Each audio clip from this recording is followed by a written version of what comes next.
মাত্র 12 দিনের মাথায় এই অফিস প্রথম। জুলাই বিপ্লবে আহত ও শহীদদের আর্থিক সহায়তা প্রদান কার্যক্রমের অগ্রগতি জানাতে বুধবার সংবাদ সম্মেলন করে জুলাই শহীদ স্মৃতি ফাউন্ডেশনের শীর্ষ কর্তারা। শুরুতে ফাউন্ডেশনের সিইও মীর মাহবুবুর রহমান স্নিগ্ধ সহায়তা কার্যক্রমের আর্থিক বিবরণী তুলে ধরেন।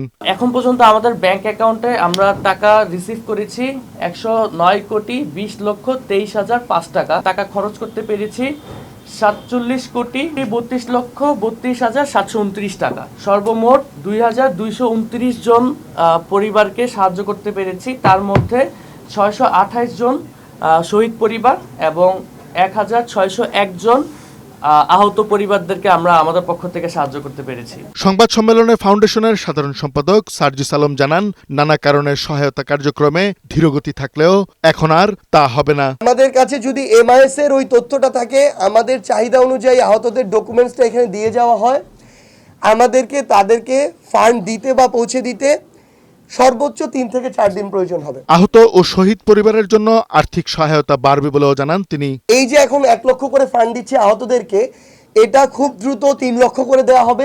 শহীদ পরিবারকে আমরা যে 5 লক্ষ করে দিয়েছি, এটা সরকারের পক্ষ থেকে যে বলা হয়েছে 30 লক্ষ, এটা এই সংখ্যায় হতে পারে। জুলাই শহীদ স্মৃতি ফাউন্ডেশনের কোনো কর্মকর্তা কর্মচারী সেবা প্রার্থীদের হয়রানি করলে তাদের বিরুদ্ধে কঠোর ব্যবস্থা নেওয়া হবে বলেও জানান তারা। কাজী ফরিদ, বৈশাখী সংবাদ, ঢাকা।